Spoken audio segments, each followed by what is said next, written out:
My in-laws tried to steal my inheritance home as we were family. Well, I took something from them as we were indeed family, and now they are begging me to reconsider. It had always been a point of pride for my family, the house on the edge of town, nestled between towering oaks and rolling hills. It had been passed down for generations, our family's legacy, a symbol of our roots, our hard work, and the memories we had made. My father had worked tirelessly to maintain it, and when he passed away, the house was left to me. It wasn't just a house to me. It was a home. It was where I had grown up, where I had played in the yard as a child, and where I had laughed with my parents on long summer evenings. When my father passed, I promised him I would keep it safe, that I would never let go of it, no matter what. The trouble began when I married Alex.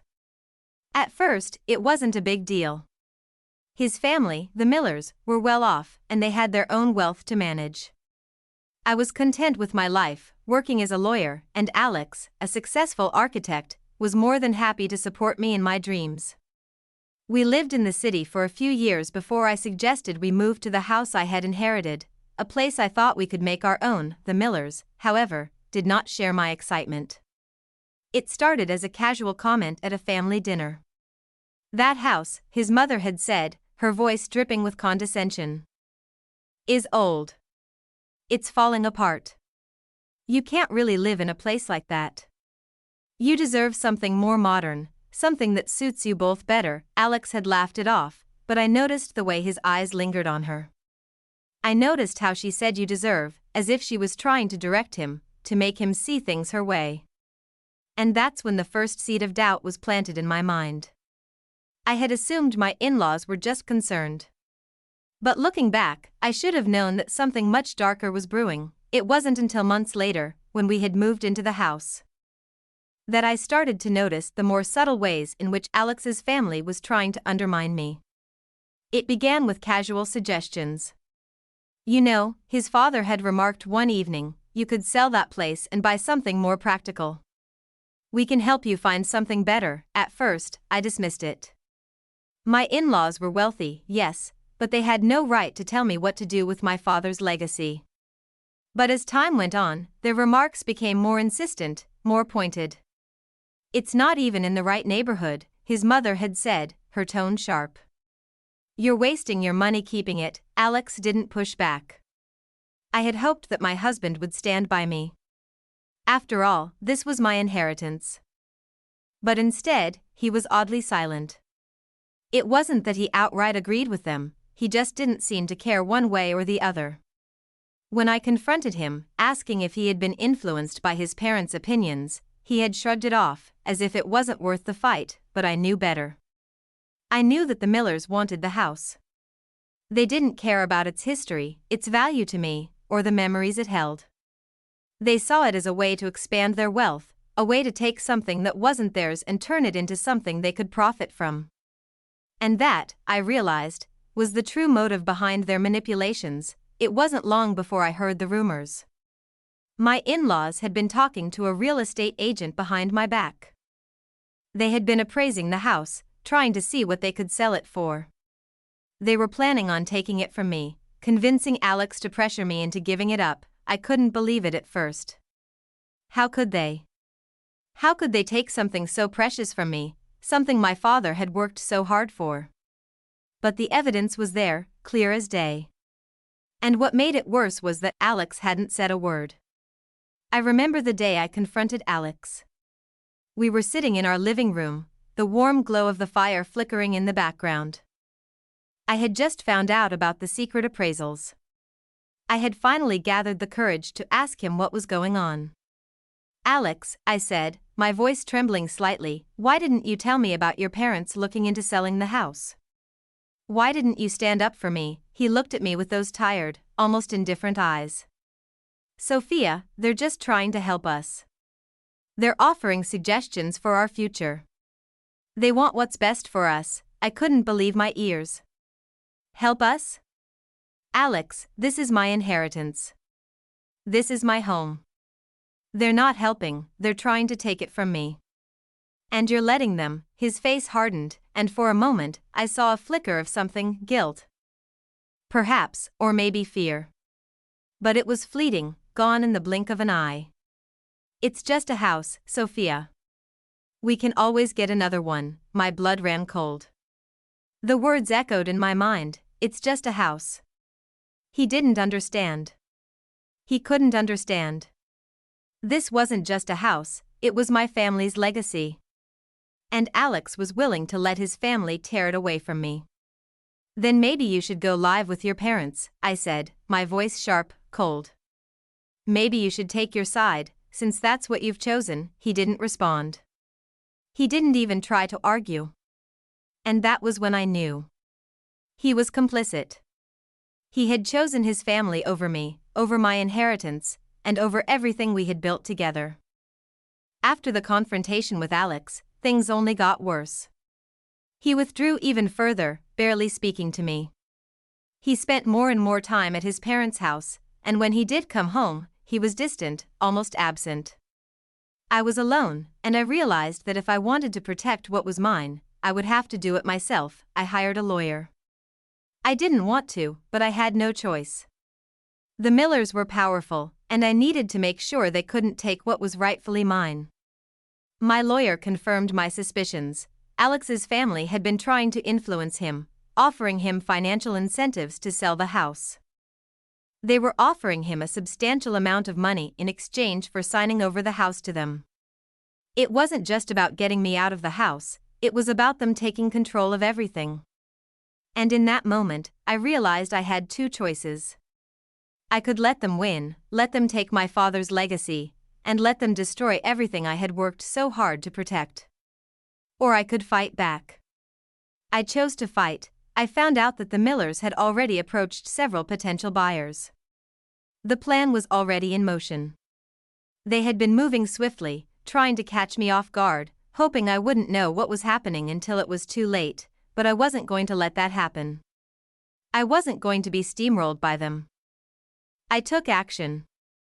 I arranged a meeting with the real estate agent who had been working with my in-laws. I told them that I knew everything, and I made it clear that I wasn't going to sell the house. I was ready for a fight. The phone call was short, but it hit me like a wave crashing against the rocks. It was from my lawyer, and her voice was calm but firm as she delivered the news. Sophia, I've just received word that your in-laws are planning to escalate this. They've enlisted their attorney, and they're going to challenge your ownership of the house. They're claiming that your father's will was ambiguous and that they have a right to the property, especially since you and Alex are married. I leaned against the kitchen counter, my fingers gripping the edge as I tried to steady myself. I had been expecting something like this, but hearing it out loud still stung. They weren't just trying to take my home anymore, they were fighting me at every turn, using legal loopholes to manipulate the situation. Are they serious? I asked, the disbelief clear in my voice. They can't possibly think they have a legitimate claim to the house. I'm afraid so, my lawyer responded. But they're going to try everything they can to make you give it up. This is far from over, Sophia. I hung up the phone, my mind racing with thoughts. They had really gone this far. They were not just playing petty games anymore, they were trying to steal my inheritance, to tear away the one thing that had been my sanctuary after my father's death. And they were using Alex's silence as their weapon. I walked through the house in a daze, the rooms feeling colder, more foreign than they ever had before. This house, which once felt like a refuge, now seemed like a battleground. The walls, once filled with memories of my father's laughter, were now steeped in the tension between me and the Millers. The house wasn't just a home anymore, it was the center of a war. The next few days were a whirlwind of legal back and forths, letters from their attorney, and endless hours spent on the phone with my lawyer. They were relentless, throwing everything they could at me, the will's ambiguity, suggestions of undue influence, and even questioning my ability to manage the property on my own. They knew how to twist words, to manipulate the situation, and it seemed as though they were doing everything in their power to wear me down. I could feel the pressure mounting. Each letter, each phone call, felt like another assault on my life. They were chipping away at my resolve, trying to make me second-guess my own claim to the property.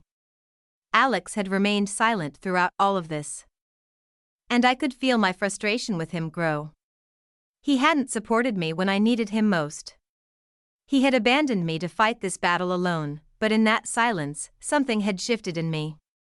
I had reached a breaking point, where I realized that if I didn't take control of this situation, I would lose everything.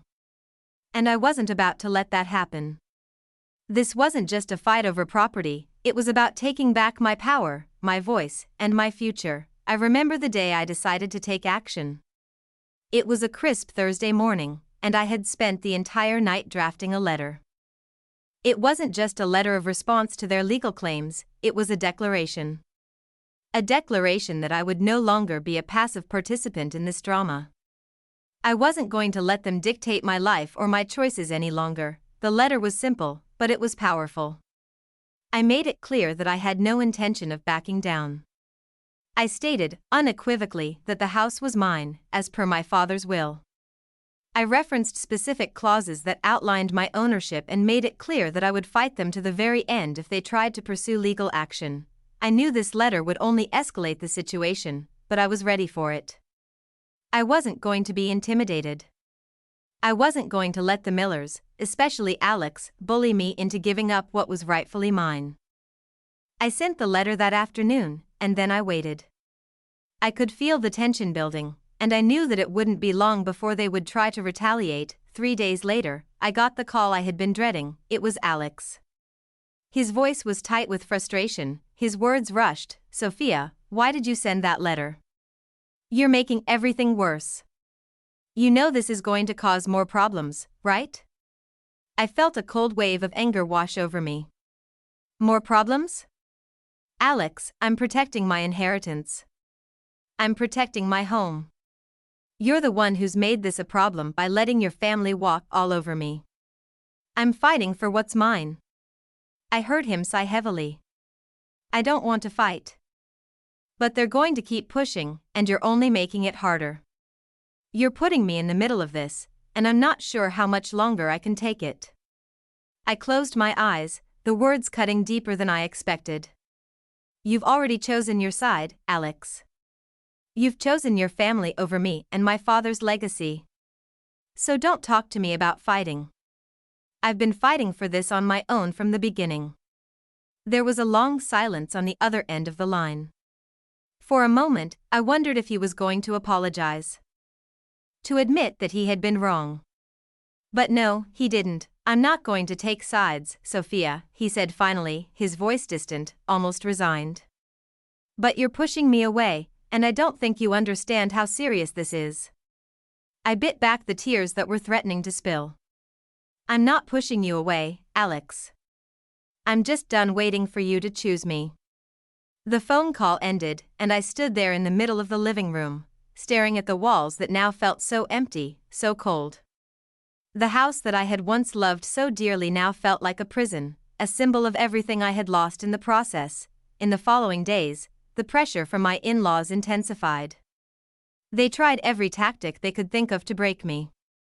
Their lawyer sent more letters, threatening lawsuits, suggesting mediation, demanding that I sell the house or risk legal ruin. They even sent Alex to plead with me, trying to convince me that this was all a misunderstanding, that they had no ill intentions, but I wasn't fooled anymore. They didn't want to make peace, they wanted what they had always wanted, control. They wanted the house, and they wanted me to give up, to let them win, and so, I did what I knew would hit them the hardest. I took their own game and flipped it back on them. I called my lawyer and told her that I wanted to buy out Alex's family's share in our joint assets. I wanted to buy the house outright, using my inheritance to settle the financial entanglements we had together. If they wanted it, they could have it, but not on their terms. They would have to pay for it. My lawyer was stunned at first, but I could see the strategy unfold in her eyes. You're thinking about this the right way. They won't be able to afford it. If you play your cards right, you'll take everything they want, and they'll have no choice but to back down. The Millers had no idea what was coming. It was a week before they responded, and when they did, they were furious. Their lawyer called me, threatening all kinds of legal action, accusing me of being unreasonable, even going so far as to suggest that I was exploiting my own marriage. They said that Alex was suffering, caught between me and his family. They wanted me to reconsider, to do the right thing. I let their threats wash over me, unfazed. This wasn't about doing the right thing for them, it was about doing the right thing for me. And so, I held firm. I had already set the wheels in motion to transfer the assets. I had already made the arrangements. I wasn't going to let them bully me anymore. This was no longer about inheritance, it was about ownership, about standing my ground, and about taking control of my own destiny. Days turned into weeks, and the pressure from Alex's family mounted. But eventually, they ran out of options. Their attempts to manipulate me fell flat. The house was no longer just a piece of property to them, it was a symbol of their loss. The control they thought they could seize slipped through their fingers, and then, finally, they came to me, humbling themselves in a way I had never expected. Alex's mother called me. Her voice was soft, almost pleading. "Sophia, we were wrong. I was wrong. Please, we never meant to hurt you. We thought this was just about the house, but it's not. It's about family. Please reconsider." I took a deep breath before I responded, my voice steady. "You want the house, don't you? You want to take it from me. But you don't get to just walk in here and ask for forgiveness. You don't get to tear apart my family and then act like nothing happened." There was a long silence on the other end of the line, and then, finally, she said, "We'll back off. We just want to make this right. Please." But it was too late, "I've already made my decision," I said softly, but with finality. "The house stays with me. The house stays with me."